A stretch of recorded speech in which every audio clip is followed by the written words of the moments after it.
प्रखर academy presents. शुरुआत करते हैं पहले प्रश्न के साथ।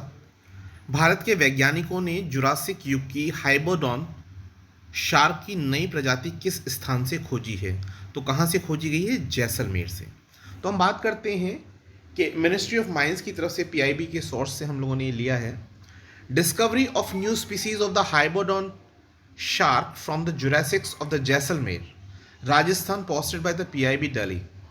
In a rare discovery, the teeth of new species of the Hybodon shark of Jurassic age have been reported for the first time from Jaisalmer by a team of officers comprising Krishna Kumar, Pragya Pandey, Triparna Ghosh, and Devashish Bhattacharya from the Geological Survey of India in GSI, Western Region, Jaipur. This finding has been published in Historical Biology, a journal of paleontology of international repute.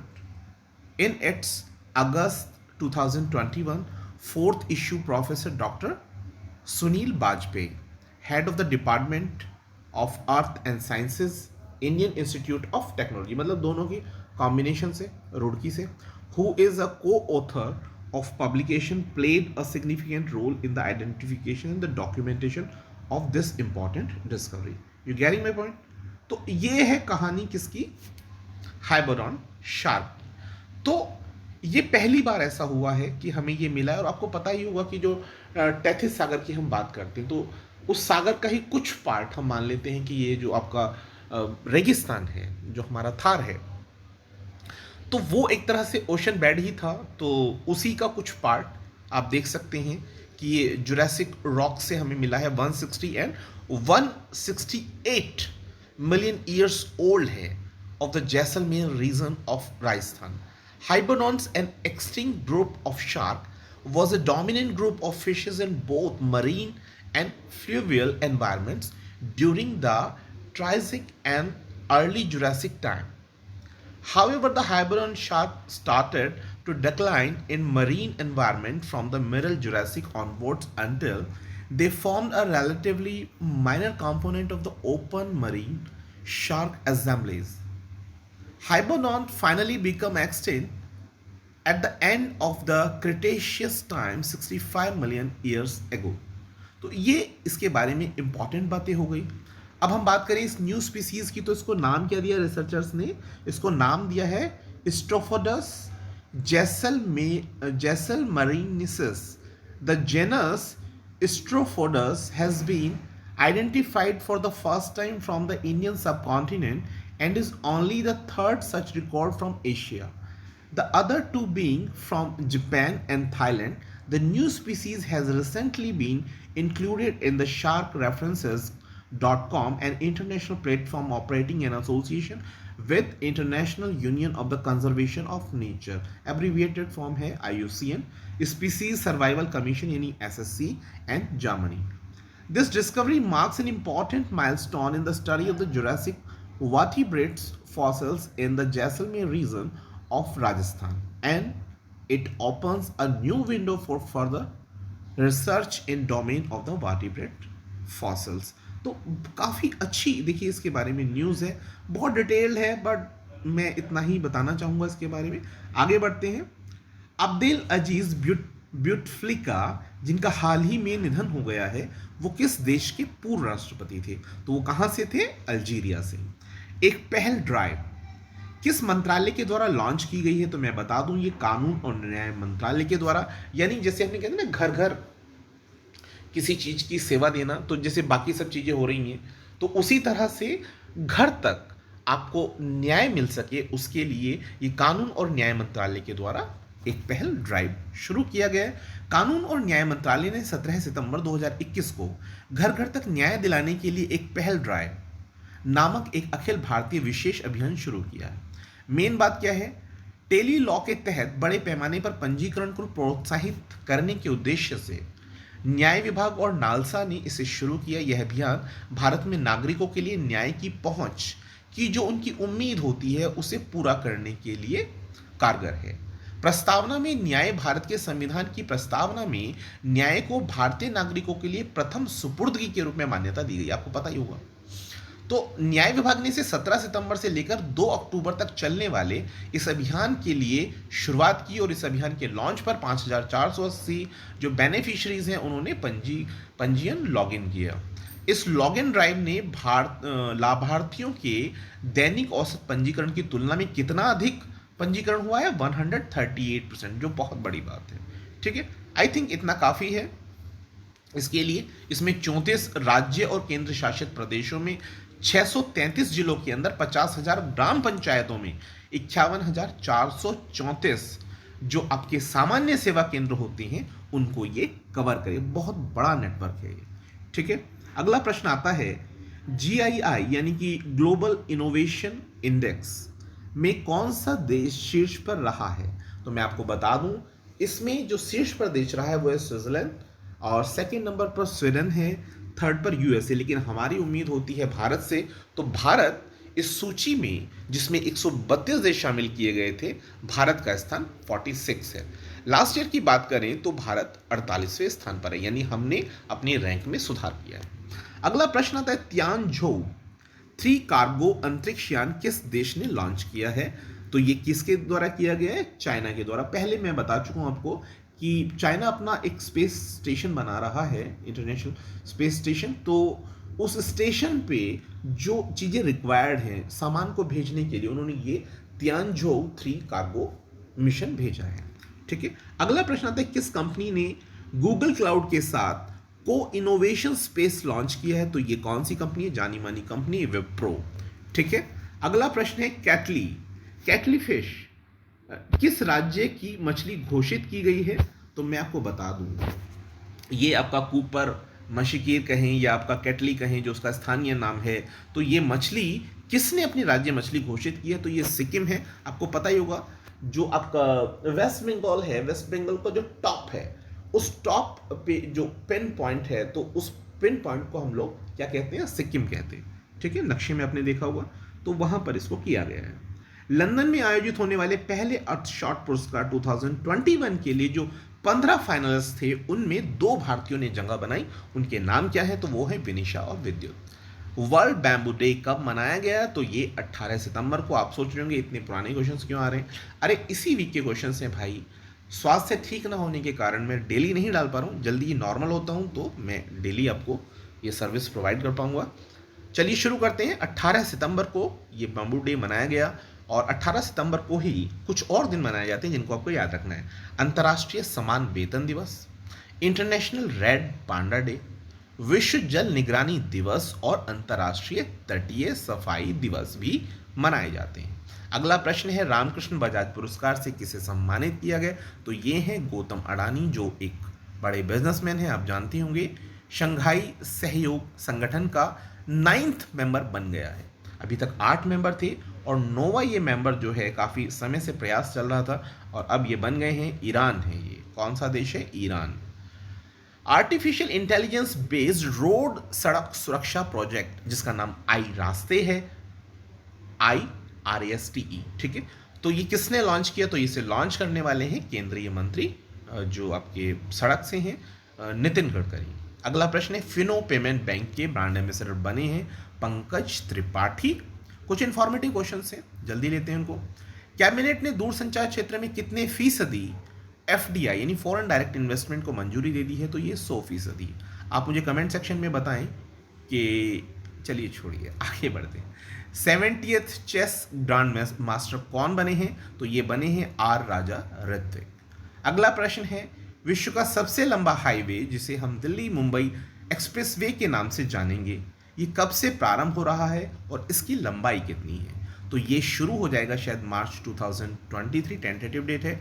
और ये जो है इसकी जो लंबाई है Delhi Mumbai express highway की, ये तकरीबन 1380 किलोमीटर। अपने आप में बहुत ही यूनिक टाइप का एक एक्सप्रेस वे बन रहा है जिसमें काफ़ी फैसिलिटीज़ हैं, और ये 8 लेन का है जो 6 राज्यों से गुजरेगा, और वो राज्य हैं दिल्ली, हरियाणा, मध्य प्रदेश, राजस्थान, गुजरात, महाराष्ट्र से ये होकर गुजरेगा। ठीक है, अगला प्रश्न आता है भारत और किस देश के बीच कनेक्टिविटी को बढ़ाने के लिए पेट्रापोल में एक यात्री टर्मिनल भवन का उद्घाटन किया गया? ये बांग्लादेश में है।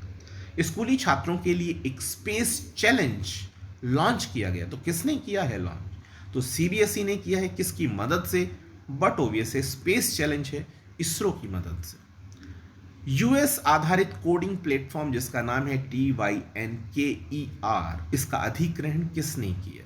देखिए कोडिंग प्लेटफॉर्म है तो किसने किया है? बायजूस। फेसबुक इंडिया ने सार्वजनिक नीति प्रमुख यानी पब्लिक पॉलिसी हेड किसे नियुक्त किया? राजीव अग्रवाल को। किन देशों ने मिलकर एक नई साझेदारी जिसका नाम ऑक्स है इसकी घोषणा की है? तो इसमें शामिल 3 देश आप जान लीजिए, यूएस, यूके एंड ऑस्ट्रेलिया। हाल ही में टाटा पावर ने किस राज्य में 250 मेगावाट का सौर ऊर्जा प्लांट लगाने की घोषणा की है? तो ये है महाराष्ट्र राज्य। आरबीआई इनोवेशन हब ने सीटीओ के रूप में शामिल हुए तो अमित सक्सेना। किस भारतीय अभिनेता को हाल ही में अमेरिका के हिंदू विश्वविद्यालय से डॉक्टरेट की मानद उपाधि प्राप्त हुई है? तो ये अनुपम खेर हैं। किस राज्य सरकार ने छात्रों को प्रशिक्षित करने के उद्देश्य से एक म्यूजिक बस शुरू की है? तो ये दिल्ली राज्य सरकार के द्वारा। जिमी ग्रेव्स जो एक पूर्व फुटबॉलर थे, उनका हाल ही में निधन हो गया है। किस देश से थे? तो वो इंग्लैंड से थे। किस राज्य में पर्यटकों के साथ होने वाले दुर्व्यवहार को अब संज्ञेय अपराध की श्रेणी में रखा गया है? ठीक है, तो ये है आपका Rajasthan. Building urban planning capacity in India report किसने जारी की है? तो ये किसने की है? नीति आयोग। 20 सितंबर से 22 सितंबर के बीच होने वाला समुद्र शक्ति नौसैनिक अभ्यास किन देशों के बीच आयोजित हुआ है? भारत और इंडोनेशिया। 2020 में भारतीय शहरों में महिलाओं के खिलाफ अपराध में कितने फीसदी की कमी आई? जो एनसीआरबी है यानी नेशनल क्राइम रिकॉर्ड ब्यूरो, तो उसके द्वारा बताया गया कि 21% की कमी आई। काफ़ी सारी चीज़ें हैं रिपोर्ट में, कुछ मैंने पहले भी जिक्र किया है।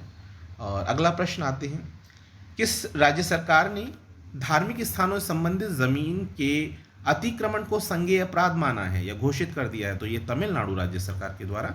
हाल ही में किस राज्य ने निजी क्षेत्र में 40,000 या उससे कम मूल्य की नौकरियों में स्थानीय निवासियों को 75% आरक्षण यानी कोटा देने के विधेयक को मंजूरी प्रदान की है? तो ये किसके द्वारा किया गया? झारखंड के द्वारा। पहले भी इस तरह की चीज हरियाणा कर चुका है। वर्ल्ड वेलनेस ब्रांड हाइप्रेस के ब्रांड एम्बेसडर कौन बने हैं? तो ये हैं विराट कोहली। मनोरमा महापात्रा जिनका हाल ही में निधन हुआ है, वे किस पेशे से थी या वो क्या थी? देखिए वो एक जर्नलिस्ट थी, पत्रकार थी और एक ओडिया साहित्यकार थी। ठीक है, अगला प्रश्न है, भारत के किस राज्य में खाद्य श्रृंखला के अंदर आर्सेनिक की मात्रा पाई जा रही है? देखिए पानी में आपने सुना होगा, लेकिन खाद्य श्रृंखला में यानी जो आपका अनाज है, जैसे सब्जियां हो गई, तो इन सब में वो शामिल है आर्सेनिक, जो आप जानते हैं कि एक लिमिट के बाद वो हमारे लिए कितना खतरनाक होता है हमारी ह्यूमन बॉडी के लिए। कहाँ पर? बिहार में। किस राज्य में सत्ता पक्ष और विपक्ष ने मिलकर एक जॉइंट वेंचर के रूप में यूनाइटेड डेमोक्रेटिक अलायंस बनाई यानी यूडीए बनाया और उसी के द्वारा सत्ता संभाली गई? तो ये किस राज्य में हुआ? तो ये है आपका नागालैंड। भारत की पहली महिला उत्खनन इंजीनियर बन गई हैं Shivani Meena. World patient safety day कब मनाया गया? 17 सितंबर। दुनिया का 5वां सबसे बड़ा स्टॉक मार्केट बन गया है भारत। प्रगति मोबाइल ऐप किस कंपनी ने लॉन्च किया? एलआईसी ने अपने जो डीओज होते हैं, जो डेवलपमेंट ऑफिसर्स होते हैं, तो उन्हें ये प्रदान किया जा रहा है जिससे कि वो बेहतर सर्विसेज उपलब्ध करा सकें। मनिका शियोकंद को जल संरक्षण के लिए किस राज्य का गुडविल एम्बेसडर बनाया गया? तो ये हरियाणा की हैं। आईसीएओ की अध्यक्ष बन गई हैं शेफाली जुनेजा। मैं उम्मीद करता हूँ आप आईसीएओ को प्लीज़ कमेंट सेक्शन में लिखिए। वैसे इसका मतलब एविएशन से रिलेटेड है, या प्लीज़ कमेंट करें तो मुझे अच्छा लगेगा। आईपीआई का फ्री मीडिया पायनियर अवार्ड 2021 किसे प्रदान किया गया? द वायर को। भारत का 61वां सॉफ्टवेयर प्रौद्योगिकी पार्क कहाँ पर खुला है? तो ये नागालैंड में है। यूरी सेडेक जो 2 बार ओलंपिक में स्वर्ण पदक जीतने वाले खिलाड़ी रहे थे, उनका हाल ही में निधन हुआ। वे किस देश के खिलाड़ी थे? तो वो थे रशिया के। अडानी एंटरप्राइज ने अभी हाल ही में अपना सीईओ और प्रधान संपादक बनाया है संजय पुगलिया को। केवीआईसी जो खादी ग्रामोद्योग है, उसने स्पिन यानी strengthening the potential of India, spin का फुल फॉर्म है, ये योजना किस स्थान पर प्रारंभ की तो की गई है वाराणसी। हमारे जो क्या कहते हैं उसको, हमारे पोटेंशियल को इम्प्रूव करने के उद्देश्य से ये किया गया। अगला प्रश्न है, विश्वकर्मा श्रम सम्मान योजना के तहत कितने लाभार्थियों को उत्तर प्रदेश सरकार ने टूल किट वितरित किए हैं तो ये 21,000 लाभार्थियों को। मध्य प्रदेश के किस विश्वविद्यालय का नाम बदलकर राजा शंकर शाह कर दिया गया है तो ये छिंदवाड़ा विश्वविद्यालय का नाम बदल करके कर दिया गया है Raja Shankar Shah. Asia snooker championship का खिताब किसने जीता है? पंकज अडवाणी ने। फीफा रैंकिंग में कौन सा देश शीर्ष पर है? बेल्जियम। भारत और नेपाल के बीच में सूर्य किरण सैन्य अभ्यास का कौन सा संस्करण आयोजित किया जाएगा तो ये 15वां संस्करण है। किस देश के वैज्ञानिकों ने गिरगिट के जैसी आर्टिफिशियल स्किन बना ली है तो ये साउथ कोरिया के द्वारा। हाल ही में किस राज्य की सिरारा खोंग मिर्च और तामेंगलोंग संतरे को जीआई टैग प्राप्त हुआ है तो ये मणिपुर। डीडीसीए के नए लोकपाल नियुक्त हुई हैं इंदु मल्होत्रा। और किस कंपनी के द्वारा अगले 3 सालों में 5,000 इलेक्ट्रिक व्हीकल चार्जिंग स्टेशंस बनाने की घोषणा की गई? HPCL के द्वारा।